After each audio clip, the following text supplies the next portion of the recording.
let's open up the mailbag. And we've got some questions, not just that came through the PFT Twitter account, but also through the Peter King Football Morning in America mailbag. And I love this one for a variety. You love my mail, don't you, Mike? Yeah, yes, People I do. have And how about zero respect for me. They rip the living crap out of me. Peter, that's welcome to the internet. We've been dealing with that ever since we first logged on and put our names out there. But here's this one. Peter, you need to get off the wacky weed with your 6-for-1 and 7-for-1 trade ideas. Great ideas this week, by the way, for the different trades that could happen. Regardless of Kyle Shanahan's bromance with Kirk Cousins, no way a sane GM allows the trade to be made. No way the Niners should compound their error for not signing Tom Brady as a free agent last March by trading for Cousins this year. And you had a great three-way trade of Cousins to the 49ers, Jimmy Garoppolo to the Houston Texans, and Deshaun Watson to the Vikings. My reaction to that on Monday was, Peter, don't tease me like that. And I'll defend you on this one. I think Kirk Cousins and Kyle Shanahan would be great together. I think Shanahan would love to have Kirk Cousins. I just don't think the Vikings are going to move Kirk Cousins because Cousins is going to save Mike Zimmer's job for 2022. Look, here's the basic point that I tried to get across, and I should have said it in these exact words. As a matter of fact, I'm answering the question in my column on Monday, and what I'm basically saying is everybody responds and says that, hey, what do you mean? Kirk Cousins isn't better than Garoppolo. I said there's one factor that none of you are talking about, and that is Kirk Cousins has played 95 of the last 96 regular season games, okay? Jimmy Garoppolo has played 25 of the last 48 regular season games. Guy who's there half the time, guy who's there all the time. Which one would you rather have, Mike? Yep. Without question. I think Kirk Cousins is in a higher stratosphere than Jimmy Garoppolo when both are healthy. And I've been as critical of Kirk Cousins as anyone. I think there's a hard ceiling over what he will be able to take a team to. I don't think he's going to take a team to a conference championship. I don't think he's taking a team to a Super Bowl. But he's better than Garoppolo. When it's working for Cousins, he can make all the throws. He can run that Kyle Shanahan offense. I think, and really, to elaborate on my points so everyone understands where I'm coming from on Cousins, I think the Vikings understand that they're not going to find a suitable replacement for Cousins. They'll have a bad year, and that's when people start getting fired. They need to get back to the playoffs this year. They've got that roller coaster in Minnesota where it's 1 year, no playoffs, next year playoffs, and that's good enough apparently for the Wilfs, but they got to get to the playoffs this year, and they need Kirk Cousins to do it. They're not going to move Kirk Cousins. Now, I guess if they could get Deshaun Watson, if your idea would work, maybe they would. But I think Shanahan would love to get Kirk Cousins if he could. But the only way the Vikings are going to consider it is if they have an upgrade over Kirk Cousins. And a nice graphic, by the way. That's good. I like the graphic. But they're not going to find one. They're just not going to find one. Yeah, and look, I have my issue with Cousins. I think anybody who watches him consistently will have issues with him. But the fact is, you've got to play somebody at quarterback who can have great games and who you might think, geez, it would be better to have Mahomes. Well, I'd be better if I looked like Brad Pitt. And so you have to live in the world that you're in. And let's not all of a sudden just say that Kirk Cousins is useless. He's a usable, good to sometimes very good NFL quarterback. And all I can say is there is value in a guy being there every week. And Kirk Cousins is there every week. Jimmy Garoppolo isn't. By the way, speaking of Brad Pitt, for those of you watching the program on Peacock, one of the selections from the vast movie database, Burn After Reading, Brad Pitt, George Clooney, Frances McDormand, worth your hour and a half. Quick movie, great, and Brad Pitt is excellent in it. Shameless plug for the various content available on Peacock. All right, Uncle Phil. Hey, sometimes you ask a question and it makes it to two different shows. We had it last night on PFTPM. Peter, I want your take on this question from Uncle Phil. Circumstances are different, but who lasts longer in Seattle? A, Russell Wilson, B, Pete Carroll, or C, they're both gone like Carson Wentz and Doug Peterson in the same offseason? I mean, that's the $100,000 question. My guess right now as we sit here is Pete Carroll. And as we talked about in the first segment, I'm not saying that's the right way to go, but I'm saying that it looks like that's the way they're going to go, that they're going to choose the coach who turned 70 this year over the quarterback who is 32 and who has 8 to 10 years left. Yeah, and I agree that I think Carroll is going to be there longer just because I feel like this thing has already hit critical mass. The question is, when does the explosion happen, this year or next year? I don't think if I had to guess, I'd say the over-under is next March 17 or whenever the league year begins in 2022. FMIA reader Kevin Wersing has a question about Deshaun Watson. If he's worth a ton of draft picks in a vacuum, but then the team that gives up those picks degrades its overall talent to the level where Houston currently is, what's the point? And that's the be careful what you wish for side of this for Deshaun Watson, because you do get your trade, team gives up a lot to get you, and you look around and you're on a 4-12 roster again. Absolutely, and that's got to be a concern of Deshaun Watson. But I would look for I'd look long-term if I'm Deshaun Watson. You don't want to get traded to a team and then think, well, where am I going in 2 years? You don't want to do this. You want to make this a permanent move. And that's why I think a place like Carolina makes a lot of sense. Even if Carolina is at least partially denuded of its really good young talent, even if it costs you maybe McCaffrey or a one or two other pieces of that young puzzle. I'd really try to draw the line at Brian Burns, though, the pass rusher.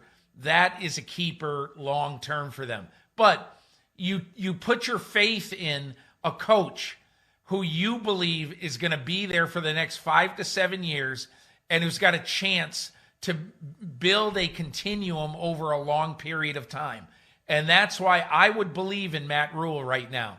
If I were the camp of Deshaun Watson, I would think that Matt Rule, Scott Fitterer, the new GM, and especially this owner who is a desperado, who's going to do everything in his power and get involved and make sure that this thing is going in the right direction.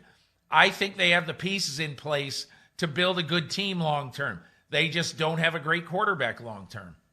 And I guarantee you one thing David Tepper will not do. He will not say one thing to his franchise quarterback and do something else. Tepper gets that part of it. It's not that hard to figure out. But Tepper wants that franchise quarterback so badly. He's got the coach he wants, the GM he wants, and now he wants that franchise quarterback. Another Deshaun Watson question, Peter, and we've kick this around from time to time, but given where things are right now, it's important to raise it again. A Red Zone Alk asks the question, is it the time for Deshaun Watson to speak up? He's handled his business quietly and privately, in contrast to Russell Wilson, who had that epic interview with Dan Patrick.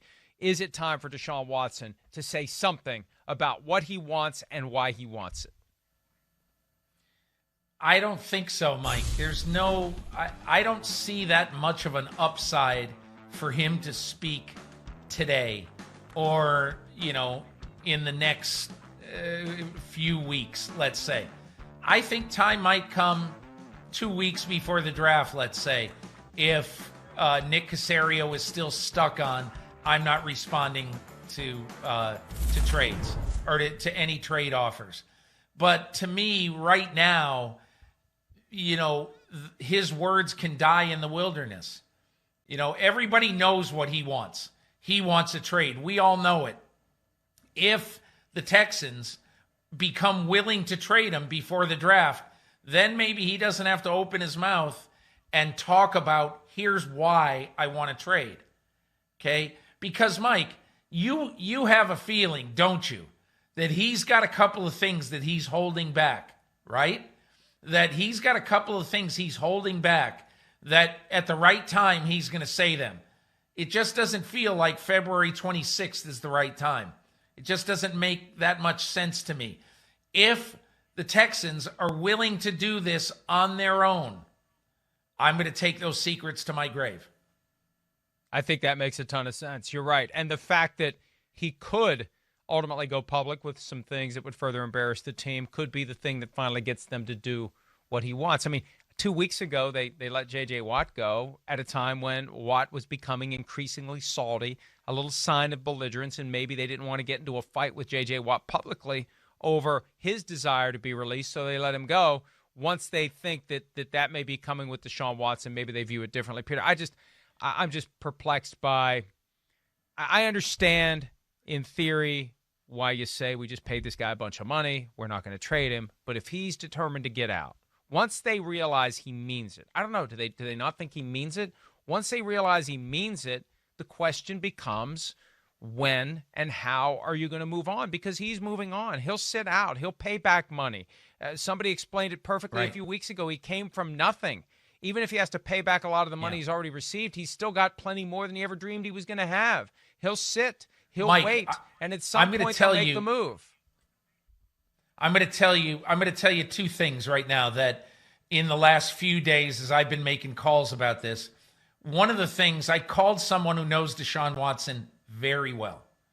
And I said, okay, Deshaun Watson's made $27.1 million or $28.1 million since September. Okay. Here's a guy who's never had real money in his life.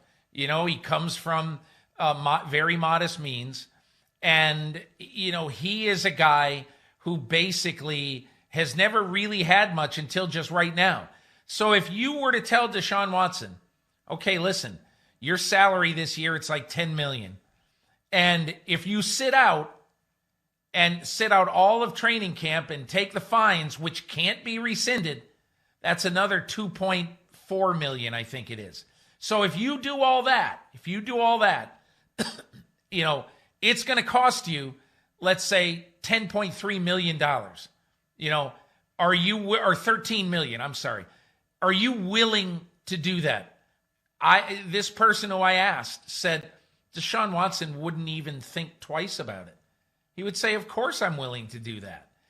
Even though this is monumental money, it's more about starting somewhere else in Deshaun Watson's mind right now. Two other factors to consider when we do that math. One, if he sits out the whole year, he owes another $5.4 million back to the team in unearned signing bonus money. Now it gets complicated. He'd get that back if he comes back next year. And see, if he'd sit out a whole year and they never give in, which I'd be stunned, beyond stunned, if it got to that point where he would cave after a year and come back. But if he does come back in a year, his contract's been told. His salary next year becomes $10 million, the same $10 million he was going to make this year. Same. It's currently due to be $35 million in 2022. So on top of everything you lose now, when you come back, if you finally just say, Uncle, you win, Texans. You've beaten me down. You've proven to me that you're not going to let me go, and I'm coming back. You're out $25 million on the back end because you're waiting another year to get to your $35 million. Now, eventually, you keep playing. You could argue, well, sitting out a year, he can extend his career a year, and maybe you make all that money back and then some. But this gets very expensive for Deshaun Watson. But no matter how expensive it is, Peter, you're right. He doesn't care. And that's what stuns me about the Texans' position, because unless they believe unless they're just willing to let him sit forever, like Mike Brown was with Carson Palmer, unless they're willing to do that, and Brown eventually traded him when 2 first-round picks landed in his lap, but unless they're willing to let him sit out forever, I don't know what the end game is for the Texans. The end game basically is to do everything humanly possible to try to fix this, to try to mend this. And fire Jack Easterby. That would fix it. I don't know that would even matter at this point. I don't think it would matter. A few weeks ago, I asked Jimmy Johnson, we were going over this, and one of the things that Jimmy Johnson said to me, he was kind of chuckling when he said this. I said, well, here are the problems. Jack Easterby, blah, blah, blah. And he says, Jack Easterby, he said, I'd call Deshaun Watson tomorrow and basically say, okay, we just fired Jack Easterby. Because that's the way Jimmy thinks. That's the way Jimmy thinks. That's almost like in the that any logical bottom line businessman would think. Okay, so, but I think, Mike, that the only way this has a chance, literally the only way this has a chance, is for Cal McNair to sit down with Deshaun Watson. And if I were Deshaun Watson, I would actually want that, because I would want to say to Cal McNair, Cal, listen, I'm never going to trust you. It doesn't matter what you say to me here right now, how we try to fix things, whatever. I'm not going to trust you. Now, I don't know that Deshaun Watson would say that, but, if he did, I think that would go a long way toward facilitating this trade. But I would still want, if I'm Cal McNair, I'd want to look my franchise quarterback in the face. And probably you would too, Mike, and just say, I made a mistake and I want to fix this. I want to fix this. Let's talk about how we can fix it. Listen, if I owned an NFL team, I would screw things up in many, many ways. But I can guarantee you I would never say something to one of my players and not live up to it. Or I would not create the accidental impression that I had made a promise that I had failed to deliver. Communication is the key, and delivering on your promises is critical in any business. No manager is worth a damn if he or she isn't willing to make simple, direct messages and honor the things that were said and not do something else. That's where this went off the rails. And that's why firing Jack Easterby wouldn't be the answer. Because if I'm Deshaun Watson and they say we fired Jack Easterby, it's like, fine, but you know what? It's just a matter of time before there's another Jack Easterby. Because the guy who's making the hires is not making the right hires at the upper levels of the organization. Hi, I'm Mike Tirico, and thanks for watching. Make sure to hit subscribe for the latest news and highlights from NBC Sports.